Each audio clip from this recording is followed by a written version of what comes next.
طيب, inshallah we're going to get started now. أعوذ بالله من الشيطان الرجيم. بسم الله الرحمن الرحيم. الحمد لله رب العالمين والصلاة والسلام على سيدنا محمد أشرف الخلق وسيد المرسلين وعلى آله وصحبه أجمعين. اللهم لا سهل إلا ما جعلته سهلا وأنت تجعل الحزن إذا شئت سهلا سهلا. رب اشرح لي صدري ويسر لي أمري واحلل عقدة من لساني يفقهوا قولي. اللهم أخرجنا من ظلمات الوهم إلى نور الفهم وأكرمنا بمعرفة العلم وزين أخلاقنا بالحلم يا أرحم الراحمين. اللهم ارزقنا حبك وحب نبيك واجعل محبتك ومحبة نبيك محمد صلى الله عليه وسلم محبة تنجينا بها يوم الدين. اللهم ارزقنا اتباع سنته واقتفاء أثره. اللهم يا رب اجعلنا ممن يقتفي أثره. اللهم خلقنا بأخلاقه. اللهم خلقنا بأخلاقه. اللهم ارزقنا حب قراءة أحاديثه والعمل بعمله يا رب العالمين. اللهم احشرنا تحت لوائه وفي زمرته واسقنا من يده الشريفة شربة لا نظمأ بعدها أبدا. اللهم اجعلنا من أنصاره وأحبابه. اللهم أصلح أحوال المسلمين والمسلمات في كل مكان. فك الكرب عن كل مكروب من أمة محمد صلى الله عليه وسلم أنت به عليم. اللهم يا مغيث أغثنا. اللهم يا مجير أجرنا. اللهم أجرنا من أهوال الدنيا ومن عذاب الآخرة. يا ربنا أجرنا من خزي الدنيا ومن خزي الآخرة. اللهم أصلح أحوال المسلمين والمسلمات في كل مكان. أصلح حال أمة حبيبك محمد صلى الله عليه وسلم في كل مكان يا رب العالمين. أبرم لنا إبرام رشد يعز فيه أهل طاعتك ويحكم فيه بشريعتك. فك الكرب عن إخواننا المستضعفين في غزة وفلسطين. اللهم انصرهم نصرا عزيزا مؤزرا. اللهم انصرهم على القوم الظالمين. اللهم اجعل خير عمرنا آخرة واجعل خير عملنا خواتمة واجعل خير أيامنا يوم نلقاك فيه وأنت راض عنا.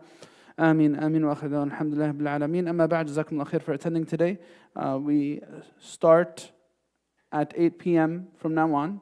We pray Isha at 7:30, and by the time everyone's finished and settled, we start at 8 and we finish at 9. And Isha is going to stay at this timing until the end of the winter. So please keep that in mind, inshaAllah. I'll keep the class at an hour length. Today we have an important subject, and it is chapter on reconciliation. If you want to follow along in the book, in the English, it is on page 485. And in the Arabic, we're going over two sections, Bab al-Shafa'a wa Bab al-Islah bayn al-Nas. This subject is so critical because it is the chief directive of prophethood altogether. The chief directive of prophethood altogether is to reform society, is to better the lives of people. And reconciliation, conflict resolution is at the center of all of that, right? The Prophet ﷺ even tells us this. He tells us about the ghuraba, the strangers, right? بدأ الإسلام غريبا وسيعود غريبا كما بدأ فطوبى للغرباء. Prophet ﷺ said, Islam started as a unique affair, and it will return to being a unique affair. So glad tidings to the strangers. So they asked the Prophet ﷺ, who are the strangers? The Prophet ﷺ said, هُمُ الَّذِينَ يُصْلِحُونَ إِذَا فَسَدَ النَّاسِ. They are the people who are not only saliheen, they're not only pious in themselves. يُصْلِحُونَ. They are actively repairing damaged things, fixing problems. They're actively providing solutions to difficult realities. يُصْلِحُونَ إِذَا فَسَدَ النَّاسِ. When people go corrupt and society becomes morally bankrupt, they're the ones who speak out to fix things. They take steps to make things better. That's the message of the prophets. And this is why this subject, reconciliation, is something that is very, very critical. You know, because in this life of ours, our entire journey throughout is a set of interactions that we have with people. And these interactions, positive or negative, leave an impression on who we are as individuals. And if I am going to make it through the journey of life, I need to figure out how to deal with others. This is a reality.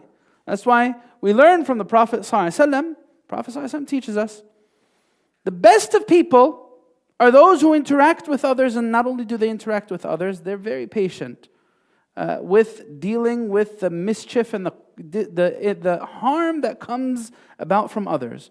Right? Who are the best of people? Prophet ﷺ said, "المؤمن الذي يخالط الناس ويصبر على أذاهم."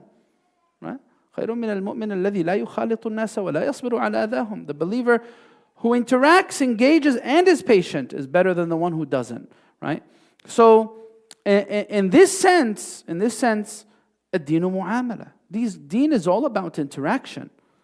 Reconciliation and sulh is something that will inevitably appear in my life. And it puts my character to the test. When things go sour between me and another human being, a friend, a family member, someone else, it puts my character to the test. What's going to come out of me? These situations, they make us, they break us. That's the reality of it.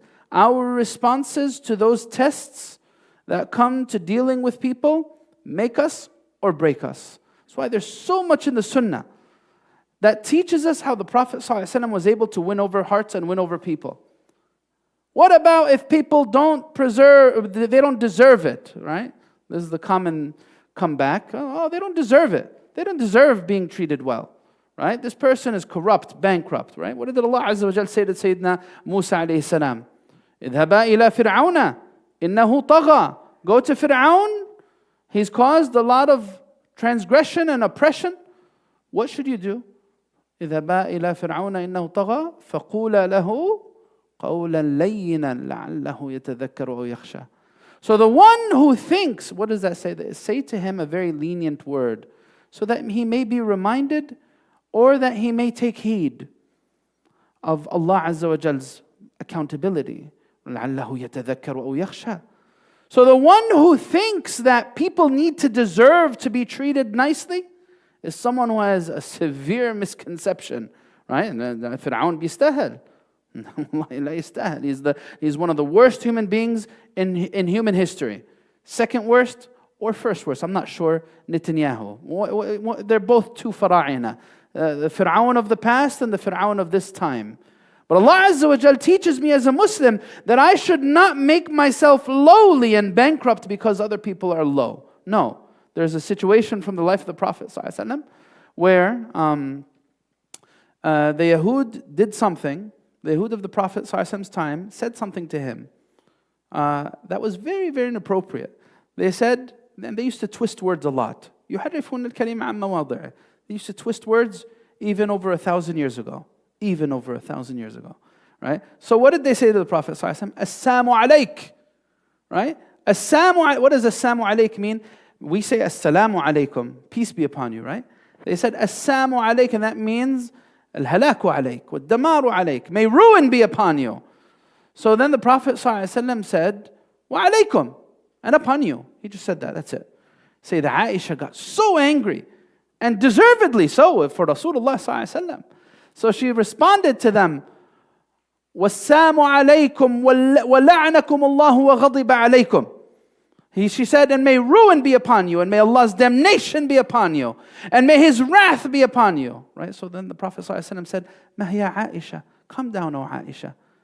Right? So then she said to the Prophet ﷺ, أَوَلَمْ تَسْمَعْ مَا قَالُوا. Didn't you hear what they said? So he said, yes, I heard. وَرَدَدْتُ عَلَيْهِمْ. I responded in kind to them. وَعَلَيْكُمْ. That's all they said. وَيُسْتَجَابُ لِي فِيهِمْ وَلَا يُسْتَجَابُ لَهُمْ فِيَّ. My prayers are answered against them. Their prayers are not answered against me. So if someone acts lowly, we learn from this, Al-Habib Muhammad sallallahu alaihi wasallam. If someone acts lowly, that doesn't mean that everything is fair game.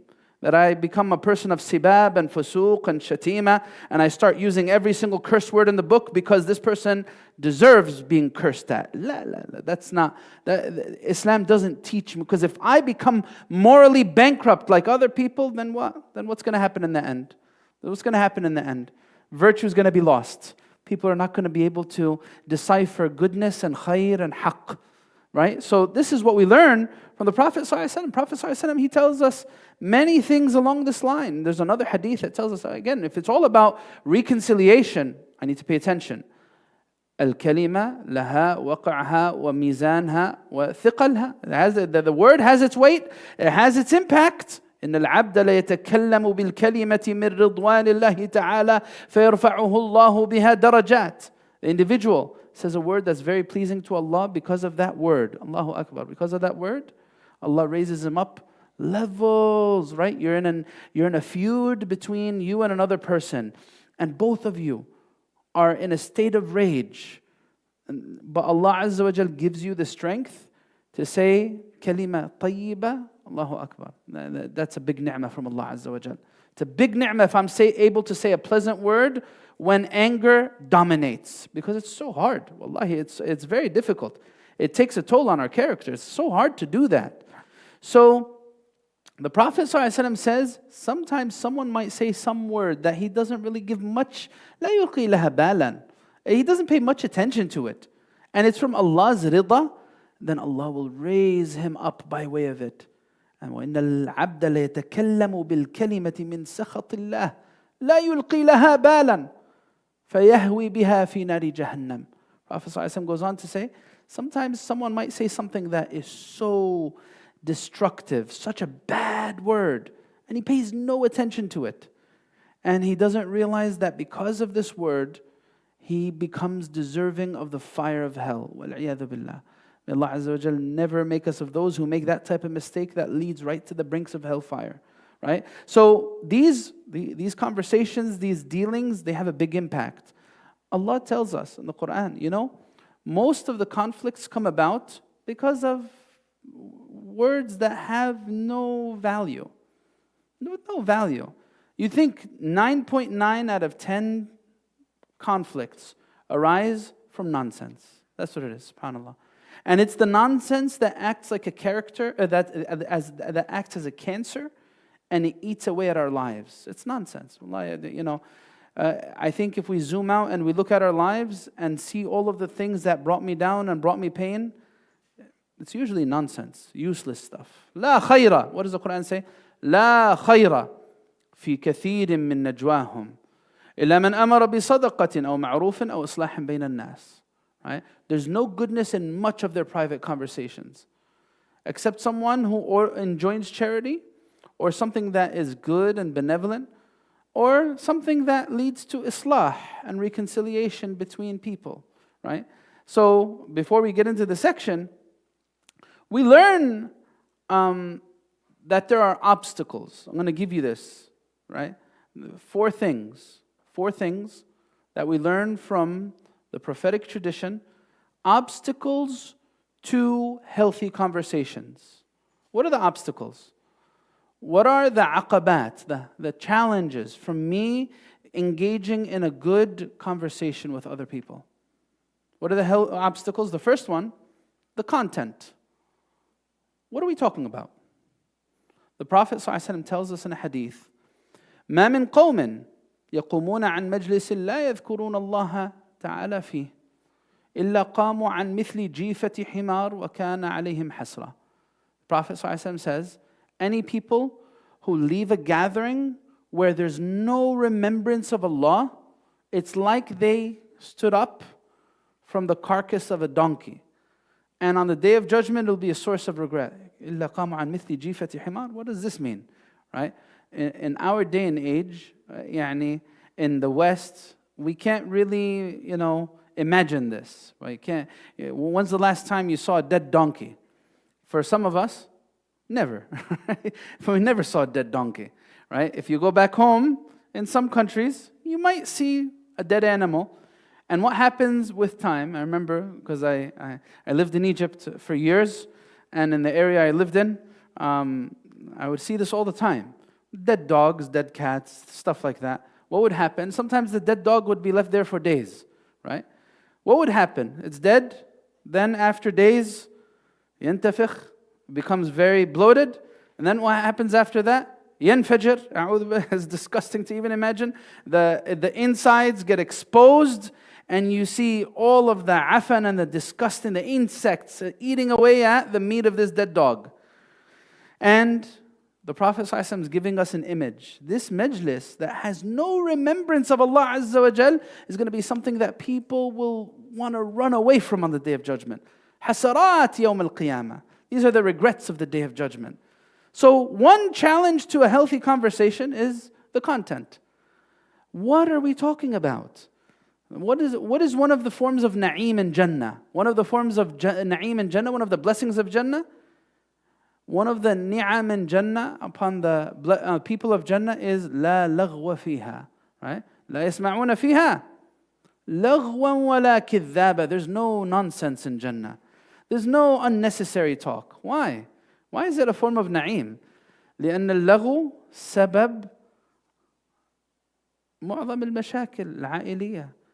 Laghu is the greatest cause of family problems. Laghu, nonsense. Most of the problems between asdiqa and friends, what is it? Laghu. Someone said something they shouldn't have said.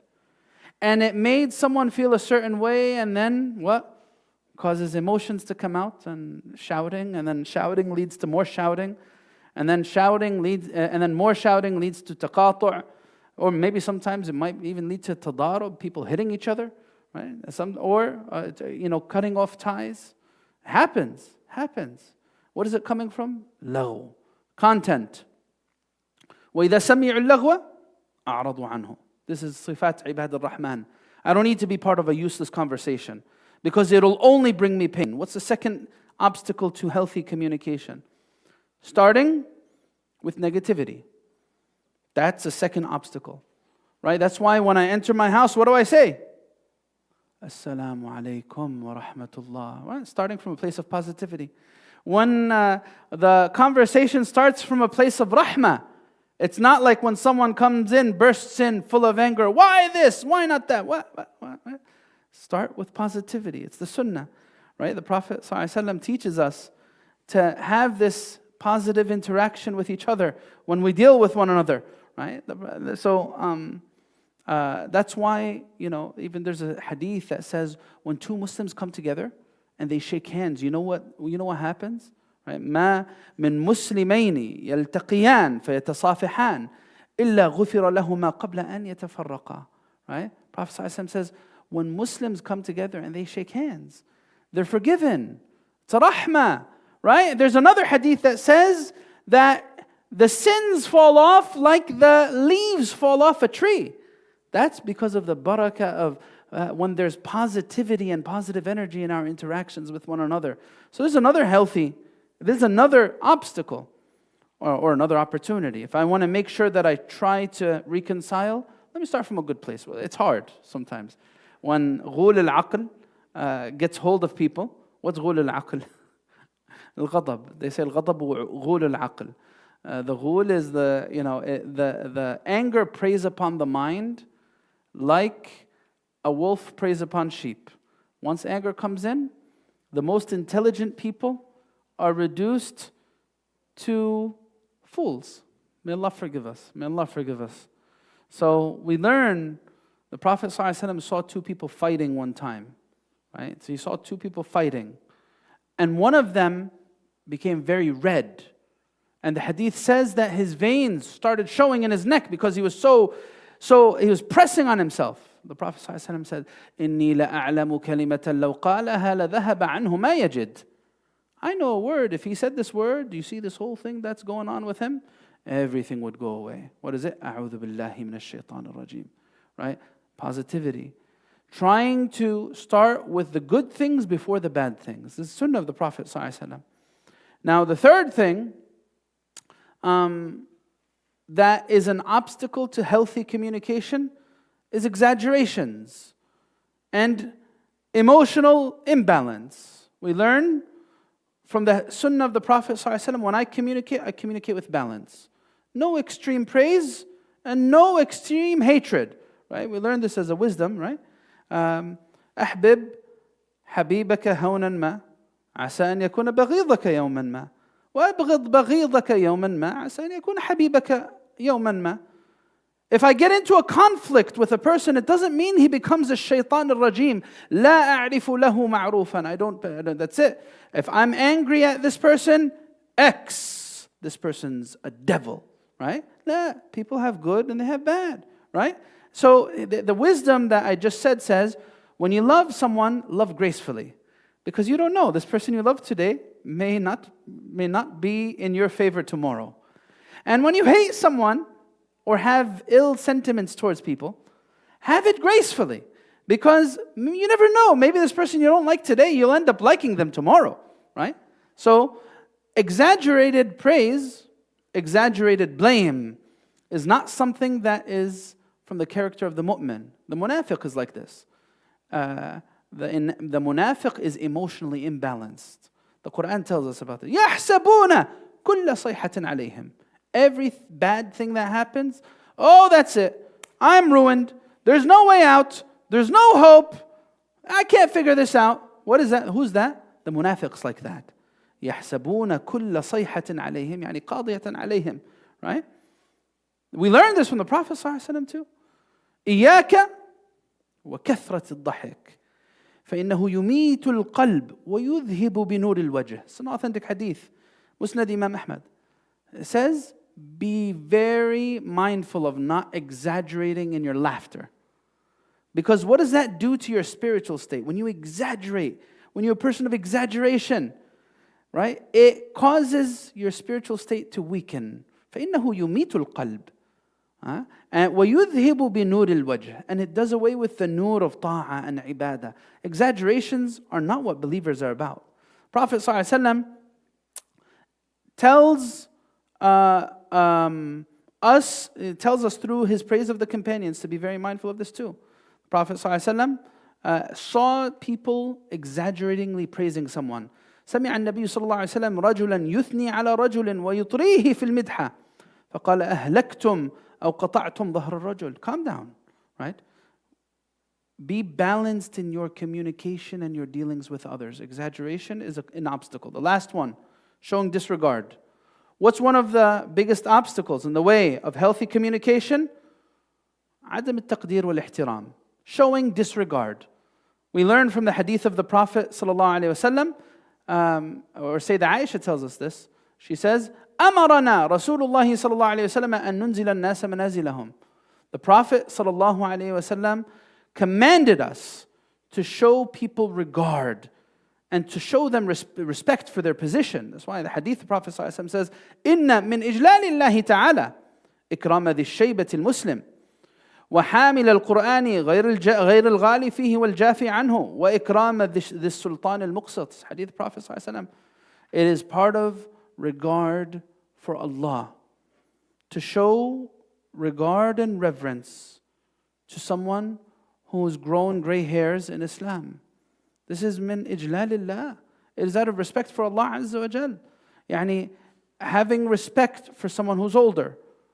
And at the top of the list, your parents, right? Imagine sometimes kids treat their parents like they're their friends, right? They might not even call them by a respectful word. They'll call them, if their name's Muhammad, for example. Kifak ya Muhammad, right? How are you? There's no ihtiram, taqdeer, right? My father comes in, no greeting. I stay on my phone, stay busy with my phone. My mother asks me to do something. I say it with such tadajjur and such frustration. Okay, right? And then besides that, if I'm a person of great ihtiram and taqdeer, people will naturally gravitate towards me. That's why Prophet ﷺ says, إِنَّ مِنْ أَقْرَبِكُمْ إِلَيْهِ إِنَّ مِنْ أَحَبِّكُمْ إِلَيَّ وَأَقْرَبِكُمْ مِنِّي مَجْلِسًا يَوْمَ الْقِيَامَةِ أَحَاسِنَكُمْ أَخْلَاقًا. Husn al-khuluq does wonders to win people over, right? So the Prophet ﷺ says, those most beloved to me and nearest to me on the Day of Judgment will be the best in character.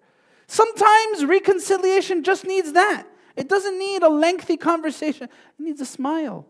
It needs a pleasant word. وَالْكَلِمَةُ الطَّيِّبَةُ صَدَقَةٌ. A pleasant word is a form of charity, right? This is all in our sunnah about sulh and islah bayn al-nas. If I'm someone who is engaged in dealings with people, if I see two people in a conflict, I need to be a person who brings them back together, right? This is what we're going to learn right now. Bab al-shafa'a wa bab al-islah bayn al-nas. I need to be a person who brings people together, not drives them apart. It's the hadith of the Prophet ﷺ. You know what it says? لا يدخل الجنة قتات. Someone who divides people, namam, that's what a qattat is. Someone who divides people, this person is not going to enter Jannah. What does that mean? Before he gets to Jannah, he must taste the fire of hell. Ya salam, ya sattar, ya sattar. We ask Allah Azza wa Jal to protect us from being people who divide between hearts. That's why we're going to learn from one of the situations that it's okay to lie is for islah, for bringing people back together. It's one of the situations where it's okay to lie. I see brother Fulan angry with brother Fulan. Zayd and Amr are in a conflict, right? Zayd and Amr are in a conflict.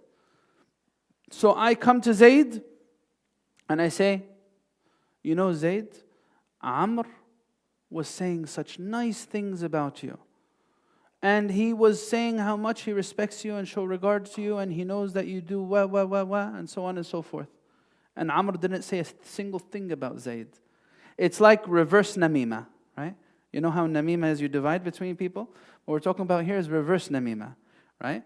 And then I go to Amr and you say, you know, Amr, wallahi, Zayd loves you, right?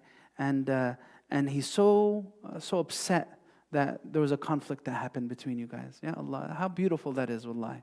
When someone brings people closer together. But sometimes it's the opposite. Sometimes it happens in family disputes, and the most common example that we have is in family, in marital problems, right? Someone comes to the man and he says, how can you let her deal with you like that? You're the man of the house. You have to do this, and you can't let her get away with that. If I was you, I would divorce her, right? And then they go to the woman, how are you putting up with this guy? He's a lousy husband. Wallahi, you could find someone 10 times better than him.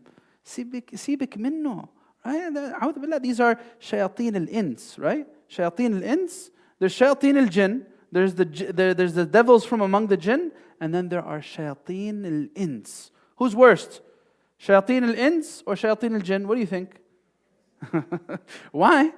Because shayateen al-ins, when you say a'udhu billahi min ash-shaytan ar-rajim, he stays staring at you, right? He doesn't get scared. The shaitan from among the jinn, you say a'udhu billah, he runs away. He can't take it. But shaitan al-ins, a'udhu billah, shaitan, the devil from among the human beings can destroy a town. Seriously. Sometimes it just takes a person's tongue to destroy an entire community. Spreading news about this person and that person and fueling fitna between, a'udhu billah. May Allah Azza wa Jal protect us from those types of people. You know, and this is the last thing I'll share before we start reading the hadiths. There was a man that came in on the Prophet ﷺ one time. He asked for permission. Sayyidah Aisha said, and the hadith doesn't mention the man's name, that Fulan is seeking permission. So then the Prophet ﷺ said, إِذَنِي لَهُ بِئْسَ أَخُ الْعَشِيرَةِ. Let him come in. This is the worst person you could possibly associate with. So then this man came in, and the Prophet ﷺ smiled to him and dealt with him nicely. And the man left. So then Sayyidah Aisha asked the Prophet ﷺ, you said what you said, but you were so lenient and easy with him. So then the Prophet ﷺ said, إِنَّ شَرَّ النَّاسِ مَنْ يَتَّقِيهِ النَّاسِ اتِّقَاءَ فُحْشِهِ. The worst human being is the human being that people avoid from how afraid they are of this person's mischief and harm. Nasallahu salama. So if I'm true in my iman, that means I need to bring people together. I need to be that glue for people in their relationships. I should never want to see two people divided. That should never make me happy. If it ever puts a smile on my face to see other people in pain, that means nifaq is very, very deep here. Should never make me happy to see other people in pain. All right, let's go over this. Now Bab al-Shafa'a. Again, 485 if you're following along the English. So what is Shafa'a? Intercession. What is Shafa'a? What does intercession have to do with anything? Right? There's a Shafa'a that's on the Day of Judgment, right? For the people of Jannah, for the Prophet ﷺ and some of the believers, for some of the people of hellfire to come out. This is a form of Shafa'a. Janazah is a form of shafa'ah. When I attend janazah prayers, funeral prayers, it's a form of shafa'ah. That I'm asking Allah Azza wa Jal to accept this mu'min who just died, so that he's not punished, right? So, the Quran says, مَنْ يَشْفَعْ شَفَاعَةً حَسَنَةً يَكُنْ لَهُ نَصِيبٌ مِّنْهَا. Right? The Quran says, whoever intercedes for a good cause will have a reward thereof. Shafa'ah hasana. Right? There's a worldly sense of shafa'ah. What does that mean? Intercession in a worldly sense. How? Right? This is like a person who يتصدق بجاهه. Someone who's prominent, well-known, someone who's respectable, reputable, who can open doors for people and facilitate affairs. Maybe you might find two people feuding and fighting with each other. So this person comes in because both sides respect him, and he puts an end to this conflict. Sometimes we need that. Sometimes you need a third party to cool things down, because conflicts make people tunnel vision sometimes. They can't see what's happening, the bigger thing that's at play. They can't see what's happening, so sometimes they need someone to intervene. So how do we see this in the hadith of the Prophet ﷺ? First hadith that he says in the English, كان النبي صلى الله عليه وسلم إذا أتاه طالب حاجة أقبل على جلسائه فقال اشفعوا تؤجروا ويقضي الله على لسان نبيه ما أحب. Whenever someone in need came to the Prophet ﷺ, he would turn to those sitting with him and say, intercede and you'll be rewarded. And Allah accomplishes what He likes on the tongue of His Prophet, right? So the Prophet ﷺ played this role. He was qadi al-hajat. The mu'min seeks to be the person who fulfills people's needs. If I'm someone who's able, I will try to connect people. I will try to unlock doors for them, facilitate their affairs. So whenever someone in need came to the Prophet, he would say, who can help? Who can help fulan? Right? So the Prophet ﷺ was there for people in their time of needs, and in their time of need. And another hadith, this brings it closer to the subject of marriage. On the next page, عن ابن عباس رضي الله تعالى عنه في قصة بريرة وزوجها قال لها النبي صلى الله عليه وسلم لو راجعته فقالت يا رسول الله تأمرني فقال إنما أشفع قالت لا حاجة لي فيه. There was a husband and wife. Things took a sour direction, or things were no longer sustainable between them. And he explains it there in the wisdom of the hadith, and you could read it on your own. They were no longer sustainable between them. So the Prophet ﷺ turned to the wife. He said, Barira, لو راجعته, why don't you just fix things with him? Why don't you stay in this marriage? Keep this marriage. So she asked the Prophet, are you commanding me? So the Prophet ﷺ said, no, I'm not commanding you. إنما أشفع. I am interceding on his behalf to try to fix what's there. This is the sunnah. This is the sunnah. The believer never seeks to quickly put an end to something good that was initiated. The believer never seeks to close doors. The believer wants to open doors. The believer never seeks to sever ties. Right? So I should never find it easy in my mind, okay, I just got into a problem with fulan, X ala tool. I'll find something better. Right? I just got into a feud with fulan, I won't even let this person explain himself or explain herself. I will quickly write them off. I will take a stance against this person, I won't talk to them for months. No. ليس هكذا المؤمن. The believer tries to bridge the gap between people. Connect, not disconnect. Right? So the Prophet ﷺ wanted to try to keep their marriage together. And this is sunnah. Right? But she said, I have no need for him. So then the Prophet ﷺ okayed her leaving him, given the circumstance that they had. Right? So this is a sense of shafa'ah. But what does shafa'ah teach us? That I need to have a positive and constructive role in all of my spheres of interaction. That's what shafa'ah teaches us. So there's a shafa'ah on the Day of Judgment, and then there's a shafa'ah in the dunya. Right? And that's basically the essence of it. The next section, so this section is very short. The next section is Babul Islahi Bayn al-Nas. And he mentions the very first thing, and as we said before, Imam Nawawi always mentions verses first. He mentions the Quran, he wants us to go to the Quran and then link what's in the Quran to the Sunnah. So, the first thing that he says is the verse that there's not much good, there's no good in much of their private conversations. And this is on the first page, again, because he has two sections in one in the English. This is chapter 4, verse 114. There's no good in much of their private conversations except one who enjoins a charity or something that is good or reconciliation between people. In another verse, Allah subhanahu wa ta'ala says, فَاتَّقُوا اللَّهِ وَأَصْلِحُوا ذَاتَ بَيْنِكُمْ. Be conscious and mindful of Allah and rectify and reconcile between one another. In another verse, he says, إِنَّمَا الْمُؤْمِنُونَ إِخْوَةً. All these verses are there on the first page. إِنَّمَا الْمُؤْمِنُونَ إِخْوَةً فَأَصْلِحُوا بَيْنَ أَخَوَيْكُمْ. Allah Azza wa Jal says, believers are indeed brothers. So fix that which is between your brothers. And then the first hadith that he mentions in the Arabic, I'm going to mention that one first because he doesn't mention it here. It's a very important hadith. I'll mention the Arabic and then I'll translate for you. So he says, كل سلامة عن أبي هريرة رضي الله تعالى عنه قال قال رسول الله صلى الله عليه وسلم كل سلامة من الناس عليه صدقة كل يوم تطلع فيه الشمس تعدل بين الاثنين صدقة وتعين الرجل في دابته فتحمله عليها أو ترفع له عليها متاعه صدقة والكلمة الطيبة صدقة وبكل خطوة تمشيها إلى الصلاة صدقة وتميط الأذى عن الطريق صدقة. It's a beautiful hadith, very beautiful hadith. What does it say? Prophet ﷺ says, every day that the sun rises in it, there's a charity that's owed to every bone in your body. So he says, whenever you do islah between two people, that's a form of charity. When you bring people together, that's a charity.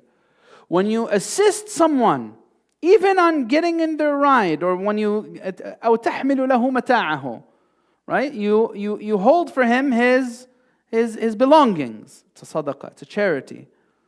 When you say a pleasant word, that's a charity. It's so interesting here. When you expand charity like this, who can't give charity? Raise your hand. Raise your hand if you can't give charity. When I understand charity like this, even if my bank account is negative, I could always give charity, right? Even if my charity is كَفُّ أَذَايَ عَنِ النَّاسِ, you know what a person's charity to humanity could possibly be? I'm not harming people. When I don't harm people and I restrict my mischief and harm from others, this is sadaqah, right? It's a great form of sadaqah. So then he says, and every step you take to salah is a charity. And whenever you clean something in the road, it's a charity. Right? You know, it's a mindset. It's a mindset. It trickles down to every part of our lives. Whenever I see a problem, I want to fix it. Whenever I see something wrong, I want to repair it. It's a prophetic attitude. It relates to me seeing two people in a fight, and it even relates to me seeing something dirty on the floor of the masjid. I want to clean it. That's me. I'm going to fix that. Right? I want to play this role. It's a mindset. It's an attitude. There's one attitude, how do you think people become selfish? What nurtures selfishness and ananiya in the hearts of people? Well, it starts with kids and their toys. That's what it starts with. It starts with kids and their toys. Me learning to fixate all my time on me, myself, and I. If someone in their week, 90% of their time is dedicated to everything about them. My food, my sleep, my clothes, my money, my work, my car, my. How is this person not going to be selfish? Tell me, how is this person not going to be selfish? If 90% is always me, and then maybe the 10%, for some people 10% is too much. 10% towards others.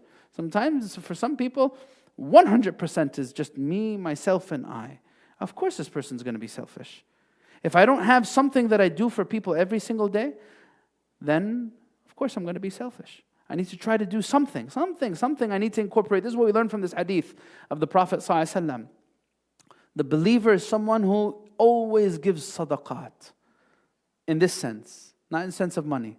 If you could give money every single day, mashallah. ذَلِكَ فَضْلُ اللَّهِ يُؤْتِيهِ مَن يَشَاءُ. You can't give money every day? Tell me you can't say a pleasant word. Everyone can say a pleasant word. That's a sadaqah from me. To me or to others, right? So anyway, كُلُّ سُلَامَ مِنَ النَّاسِ عَلَيْهِ صَدَقَةٌ, right? There's another hadith. This one's an important one. Ya Allah. This one's on the bottom of page 486. What does it say? عن عائشة رضي الله تعالى عنها أن قريشا أهمهم شأن المرأة المخزومية التي سرقت فقالوا من يكلم فيها رسول الله صلى الله عليه وسلم فقالوا ومن يجترئ عليه إلا أسامة بن زيد حب رسول الله صلى الله عليه وسلم فكلمه أسامة فقال رسول الله صلى الله عليه وسلم تشفع في حد من حدود الله تعالى ثم قام فاختطب ثم قال إنما أهلك الذين قبلكم أنهم كانوا إذا سرق فيهم الشريف تركوه وإذا سرق فيهم الضعيف أقاموا عليه الحد وأيم الله لو أن فاطمة بنت محمد سرقت لقطعت يدها. Prophet ﷺ, I'll give you guys its summary. You could read the English as I'm talking. It's right there at the bottom of 486. There's this tribe known as Banu Makhzum. They were the tribe of leaders, or the clan. The clan, they were from Quraysh, the tribe of Quraysh. This clan of Banu Makhzum, they were the ones who had the nobles. They're the leaders of Quraysh.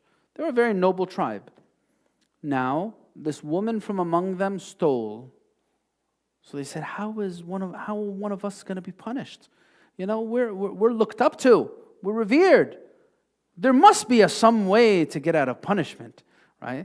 Right? Always like subhanallah, the justice of the wealthy is a concept that's as old as human history. People are always going to try to get connections. Like if I'm able to get a connection and wasta, the history of humanity has always included this idea of wastat, right? I have this en route. I know somebody. Right? Someone could get me special access, right? So they said, who's going to be our wasta? Who's going to tell the Prophet ﷺ not to punish this woman because she's from Banu Makhzum? So they said, none of us dare do that. The only one we could think of is someone who's as close as could be to the Prophet ﷺ. This is the best wasta you could possibly imagine. Osamah bin Zayd radiallahu anhu. He is al-Hib ibn al-Hib. The beloved of the Prophet ﷺ is Sayyidina Zayd ibn Haritha. He was actually adopted by the Prophet before adoption was prohibited. He was Zayd ibn Muhammad, right? So then Osamah, his son, they came to Sayyidina Osamah. They said, can you convince the Prophet? And he said, I'll talk to him. So then he came and talked to the Prophet ﷺ. And the Prophet ﷺ looked at him outraged. Ya Allah, the Prophet ﷺ was not someone who had double standards. He didn't have his diwajiyat ma'ayir. That's why anyone who knows Muhammad can't help but love Muhammad ﷺ. Prophet ﷺ applied Sharia to himself and he applied it to everyone equally. Right? Prophet ﷺ did not have double standards. One of the most disgusting things that we see in our world today is double standards. Double standards everywhere you look around it, right? Either tabaqiyya and double standards in society. Like if you're from this background, you get special treatment. Sometimes it's coming in the form of racism. You look like this, you get special treatment. You look like that, you're going to be locked away in a jail cell for the rest of your life, and you're going to be pursued for every little and minor infraction, and you're going to be punished 10 times more. It's known. Sometimes it's from racism. Sometimes it's from nationalism, right? I'm Palestinian, so I bring close to me all the Palestinians, right? I'm Egyptian, I bring close to me all the Egyptians. وهكذا. So wasta, right? Human nature, nationalism. Sometimes it's a cause of wasta. Sometimes it's family relations, right? Family relations. Sayyidina Umar set a standard for this, right? Sayyidina Umar, when he was Khalifa, and he was about to pass away, and he had to elect some people who could possibly be chosen from. So they suggested, what about Abdullah ibn Umar? And he was definitely deserving of it. Min khirati sahabati Rasulullah, one of the most knowledgeable companions, one of the best. And he said it's enough for one person from the family of Khattab to have this burden. I'm not going to suggest Abdullah ibn Umar. No, you stay far away, right? And there's so much to say about that. So he came to the Prophet ﷺ. Prophet ﷺ looked at Sayyidina Osamah and he said, أَتَشْفَعُ فِي حَدٍّ مِّن حُدُودِ اللَّهِ? Are you really trying to get me to cancel out one of the boundaries of Allah? So then the Prophet ﷺ gave a khutbah to the people and he said, by Allah, even if Fatima, the daughter of Muhammad, was to commit theft, I would have held her accountable. Ya Allah, Adlu Rasulullah ﷺ. This is the justice of the Prophet ﷺ. Shows us, right? What? Islah bayn al-nas. If I'm going to, right? Fattaqullah wa aslihu dhata baynikum. There's a lot of power in that word, that verse. When we go back to that verse, the second verse he mentioned, be mindful of Allah and reconcile between one another. If I'm a person of taqwa, or if I really want to fix things, I need to have taqwa in my heart. If someone doesn't, have any taqwa, this person is willing to do anything. He has no boundaries. Someone who has no taqwa has no shame. Right? And we know when someone has no shame, look, the Prophet ﷺ says in another hadith, إِنَّ مِمَّا أَدْرَكَ النَّاسُ مِنْ كَلَامِ النُّبُوَّةِ الْأُولَى إِذَا لَمْ تَسْتَحِي فَاصْنَعْ مَا شِئْتَ. One of the first words learned from prophethood is, if you have no shame, do as you may. Right? If I have no taqwa, and I'm in a friendship, or I'm a business partner, if I have no taqwa, and I'm a business partner, I will swallow the business whole and cheat this person out of all of his money, and I won't even bat an eye. I won't even cry. I won't even hesitate. I would be willing to see someone in such pain because I have no taqwa. Right? If I have no taqwa, I'm willing to take 10,000, 20,000, 50,000 from another human being, and I know I'm not going to pay him back. I have no taqwa. A'udhu billah. If there's no taqwa, there's no islah bayn al-nas. Forget about it. So that's why it's interesting how Allah Azza wa Jal, He puts these two together. You want to reconcile between people? If there's no taqwa, you're going to find a tough time doing that. Good luck. You're going to find a tough time doing it. When there's no taqwa, there's no boundaries. And when there's no boundaries, people would be willing to do anything. The Prophet ﷺ was someone who established Sharia upon himself and upon those around him, those nearest to him before those far away. Right? So here, there's another hadith, and it's in the next page. عن أم كلثوم بنت عقبة قالت سمعت رسول الله صلى الله عليه وسلم يقول ليس الكذاب الذي يصلح بين الناس فينمي خيرا أو يقول خيرا. Prophet ﷺ said, he's not a liar. Someone who says good things to bring people together. We said reverse namima, yanmi khayran, right? He says, so he's not someone who's a liar. No, do that. وفي رواية مسلم زيادة قالت ولم أسمعه يرخص في شيء مما يقول الناس إلا في ثلاث. Right? He said, in the narration says, I did not hear him make any allowance regarding anything that people say, meaning lying, except in three things: war, reconciling between people, and a man speaking to his wife, or a wife speaking to her husband. Right? A wife speaking to her husband. These are all situations that warrant not being totally blunt, totally honest, brutally honest. No, why? Because you want to make things move along. You want to keep people together. You don't want to cause problems, right? So that's another hadith that he mentions in this section. And I already told you, there's actually another interesting one here. The next hadith, it's not in the English, it's in the Arabic, the original Riyadh as-Saliheen. عن عائشة رضي الله تعالى عنها قالت سمع رسول الله صلى الله عليه وسلم صوت خصوم بالباب عالية أصواتهما. Prophet صلى الله عليه وسلم heard two people shouting at each other. They're yelling. وإذا أحدهما يستودع الآخر ويسترفقه في شيء وهو يقول والله لا أفعل فخرج عليهما رسول الله صلى الله عليه وسلم فقال أين المتألي على الله لا يفعل المعروف. Right? So this man, he was asking something from the other one, and he said, he was asking him to give him an opportunity to pay less. Long story short, he owed him money, and he couldn't pay him back. So he said, please, let me pay part of it back. I can't pay the full amount back. I'm in financial difficulty. So the man was very angry. Wallahi la af'al. I will not. You need to pay me the full back. I will not forgive you.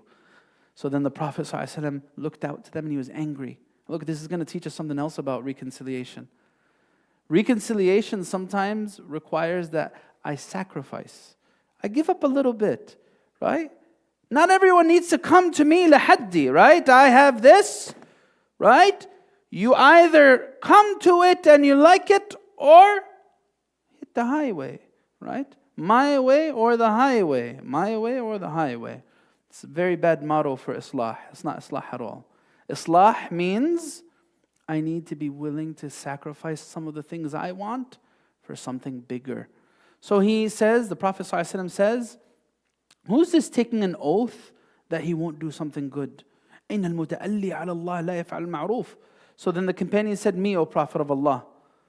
And so then the Prophet ﷺ told him, he gestured with his hand and he said, let him pay half. Let him pay half. And sometimes this makes people angry. When you're in majlis sulh, right? You know, it's really, really tough to be in a situation where you're trying to bring two people together, right? Usually, a sign that the person trying to bring the two together is doing a good job is if both of them walk away unhappy with him. It's very tough. May Allah Azza wa Jal reward all those people who do islah between people. If both sides are angry with me, that means I'm doing something right. Because if one side was happy and the other one was depressed, that means, did I side with one person against the other? If both sides are not happy, that means I forced both of them to give up a little bit and meet halfway. And of course they're not going to be happy. That's why may Allah Azza wa Jal reward the shuyukh who do a lot of conflict resolution and islah between people. It's really, really tough. It's really tough. You know, there's a verse in the Quran, it talks about in the context of talaq and divorce. Allah subhanahu wa ta'ala says, وَأُحْضِرَتِ الْأَنفُسُ الشُّحْ. It's a very scary thing to see. When something comes to an end and you find people at each other's throats. Nufus tashih. Once upon a time, these people were saying good things about each other. And sometimes it even happens with friends and business partners and family. These people were saying good things about each other once upon a time. But now, لا في كبيرة ولا صغيرة. No. I want my haqq. Give me my haqq. I want everything. I want every last dime. If you don't, I'm going to take you to court. And I'm going to even do something worse things. I'm going to call the cops on you. And I'm going to make sure they deport you. And I'm going to make sure that I make false claims. Sometimes the shaitan does something to people's minds. They do awful things to each other. Sometimes people end up hurting others by false testimony, right? I want to make sure I ruin this person's life. I'm going to spread a bad rumor about this person, right? I'm going to lie about them to others. Oh, you know, Fulan, he does this. Fulan acts like that. And I know it's kadhib. And sometimes I might take that to the police so that I could really ruin this person's life. And I put this person in this state that takes years to recover from. May Allah forgive us and protect us and never make us of those. اللهم إنا نعوذ بك أن نذل أو نذل أو نزل أو نزل أو نظلم أو نظلم أو نعتدي أو يعتدى علينا. This is dua ma'thur that we learn from the Prophet ﷺ. Oh Allah, I seek refuge in you from being humiliated or from humiliating others. Or from losing my footing, zil أو zal, making a mistake, losing my footing. Either I lose my footing or I cause someone else to fall into zalal. Or that I oppress, or that I'm oppressed. أو أظلم أو أظلم. Or that I transgress against people's rights. أو أعتدي أو يعتدى علي. This is dua ma'thur. And Nabi sallallahu alayhi wa sallam.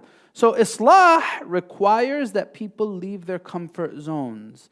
If I am unwilling to move an inch, then I will never reconcile between people. This is something that I need to keep in mind. As the Quran says this to people, you know, إِن يُرِيدَ إِصْلَاحًا يُوَفِّقِ اللَّهُ بَيْنَهُمَا. So I need to train myself with this mabda. If I really want to fix it, whether I'm talking about a friendship or a family relationship or whatever it is, if I really want to fix it, then I need to take steps to doing that, and if I do that, Allah will give tawfiq. But if I don't do that, then there's no way. There's no way it'll be fixed, right? So these are the main hadiths that he shares in this section, and we're at 8:55, and we said 1 hour, so we have 5 minutes to do questions. If there are any questions, I'm going to look at the group and see. There's a Slido in the group. If you don't know, that every time there's a Slido, we're going to look at it, see if there's any questions here. There are a bunch of questions. All right, let's see what we could answer, inshallah. What's recommended to do if you're asked for your opinion of a marriage where there's emotional abuse? We encourage them to stay together even nothing changes? No, look, these things, so first off, what does emotional abuse mean? This is like this vague term, that could be as severe as someone beating someone to a pulp, and some people might consider emotional abuse frowning in their face. And I'm exaggerating, but emotional abuse is this term that people could use for very small and insignificant things, or very, very massive things. Let's define what you mean. You need to come and talk about this with somebody. Is the answer always stay together? No, that's not always the answer. Sometimes things are too far gone and they can't be fixed. That's possible. But that's a last resort. We need to talk through it. I need to be willing to look at it from the way the other... And you know what's the biggest problem here for these types of situations? Is if people sit on problems for too long. Right? Sometimes something might start off very small trivial problems between husband and wife, but I allow 1 year to pass, 2 years to pass, 5 years to pass, and it becomes a lot of resentment and pent-up emotions that khalas, I can't let go of it. Too much baggage, too much problems, I can't get over it. So sometimes things could be fixed, sometimes they can't. That's possible. But look, if they can be fixed, you know what's the condition? إن يريد هذا الشرط. يريد إصلاحا. If they truly want to fix it, then they'll be in best position to be able to fix it. So what's my advice? I can't give you advice just general like that without knowing the circumstance. What do you mean by emotional abuse? And what's, sometimes people think they're being emotionally abused, but they don't realize that they're also emotionally abusing back. And it becomes this vicious cycle. You know what a vicious cycle is? A dawama, right? Dawama, vicious cycle, tit for tat, tit for tat. And we continue to butt heads until we find our heads in the ground. That's it, right? So this stuff needs to be dealt with very delicately and very softly. Because, you're most of the time you're not dealing with pure evil. You're dealing with human behavior. And this human behavior could be navigated and managed. Most of the time, that's what you're dealing with. If you're dealing with a shaitan al-rajim, right, that's a different story, right? So even when, what did Asya, Imra'at Fir'aun, what was her disposition? رب ابني لي عندك بيتا في الجنة ونجني من فرعون وعمله ونجني من القوم الظالمين. Asya, in her situation, when she was dealing with a true devil, it was her path to the highest levels of Jannah. So don't deal with things too abrasively. Be wise and thoughtful and try to get them addressed before they become too big. That's what I would say to that. Sit down and talk with somebody. You have emotional abuse, talk about it with somebody. Maybe there's a solution, maybe there isn't. If there isn't, at least you tried, right? So that's what I would say to that. The next question that we have here, what is the acceptable way to cut someone off for your own good, right? First question is, who are they to you? It depends. If you're telling me mother, father, this is very, very difficult to cut off. You should not cut off mother, father very easily. This must be dealt with so thoughtful, whether they're Muslim or non-Muslim, right? Because we have hadiths about, some of the companions, their parents were compelling them to disbelieve. And they were saying awful things about Muhammad ﷺ. The Prophet ﷺ was still telling them to be good to their parents. Right? So who are they to you? Are you talking about a friend? That's a lot easier. All right. If you're talking to me about a friend that you knew before Islam, or a friend that pulls you away from Allah, there's an easy way to do that. You're talking to me about family, then we need to think about this one. We need to, maybe sometimes we won't cut them off, but we will reduce the damage. Maybe we'll limit the interaction. Maybe the problem is we're always in each other's face. Maybe I need to do a little bit of maneuvering and wisdom in this interaction. So it depends who you're talking about. And then I'd be able to give you an answer. Can it be posted on the WhatsApp a day or two before class what chapters we will be going over so that we can read the chapters before class? Good idea. Inshallah, I'll try to do that before next class, inshallah. Or, I'll tell you right now. What do I want to talk about next week? I want to talk about the vulnerables next week. The vulnerables. I'll get you the page numbers. I think it's actually, the section is before, all right? So there are two sections I want to go over next week. The chapter, lesson 92 and lesson 93. The vulnerables, درس في فضل ضعفة المسلمين وفقرائهم. And I'll also speak about النهي عن إيذاء المؤمنين, the prohibition of harming others. So these are the two sections we'll go over next time, inshallah. They're not very long. But you can read them. And here's the issue. Like I said, this is a mukhtasar. This is an abridgment. The Arabic is by Shaykh Yusuf al-Nabahani. He abridged Riyadh as-Saliheen. So I said from the beginning, you need to have both books with you, because there are a lot of things in the original Riyadh as-Saliheen that I want to address. So use this book and read from it, benefit from it, the wisdoms, the lessons, the translation. But also go back to the original Riyadh as-Saliheen, and you'll find them as consecutive sections. The sections that we're going to go over next time, Babu Fadli Da'afat al-Muslimin, and then we might go over Babu Mulatafat al-Yatim, a little bit about the orphans since they fit under the vulnerables, and then the section on the prohibition of harming believers. Right, so you can find it in the original Riyadh as-Saliheen as well. Jazakallah khair for the question. Inshallah, I'll try to do that consistently. All right, the next question that we have here, how to maintain good relations and reconciliation with family even though they continue to wrong you, right? How do you answer this? I'm going to say this question again. How do you maintain good relations with family even though they continue to wrong you? Answer, right? So one of the companions came to ask the Prophet ﷺ this. I reach out to my family and they cut me off, and I'm good to them and they're bad with me. So the Prophet ﷺ said to him, you will continue to have aid and assistance from Allah as long as you do this. When is ليس الواصل بالمكافئ? I want to be good to people when they're good with me. That's not called fortifying ties of kin. That just means that I have some decency as a human being, exchanging pleasantries and saying nice things to each other. When does fortifying ties of kin show? They cut me off. They don't want to talk to me. And I still take a step for the sake of Allah. I'm going to connect with them. They're treating me bad. I'm going to be good with them.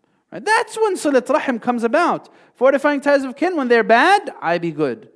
But if they're good, then of course I have to be good. This is default to humanity. Of course. So that's my answer to that. How to maintain good relations with family, even though they continue to wrong you? By having good relations with them. Right? Be patient. Be patient. Don't be quick to cut people off. All right. Can you avoid reconciliation in an objectively bad situation? Like a marriage where husband physically, mentally, emotionally abuses his wife. Look, there's something, a lot of these questions, there's something that we don't have enough happening in our communities. More conversations need to happen. I need to talk to people. If I'm dealing with a lot of difficulties, I shouldn't just sit on these difficulties. Reach out to someone, get their advice, whether they're someone who's older than you, or someone who has more life experience than you, or someone who has knowledge that you respect. Reach out to somebody, talk to somebody, right? These types of situations, they can't be resolved by asking questions anonymously from a mile away. I need to try to figure these things out. Can you avoid reconciliation? Well, what does that mean, right? I need to put a strategy to overcome these struggles in my life, and sometimes I can't do it by myself. Let me talk to people. This is something that's necessary in the section on Islah, and that's what I would say to that question. I ask Allah Azza wa Jal to give us tawfiq and understanding. Allahumma ameen. We're going to stop here, inshaAllah. Subhanakallahumma bihamdik. Nashhadu an la ilaha illa ant. Nastaghfiruka wa natubu ilayk. I'll see you guys next week. Assalamu alaikum.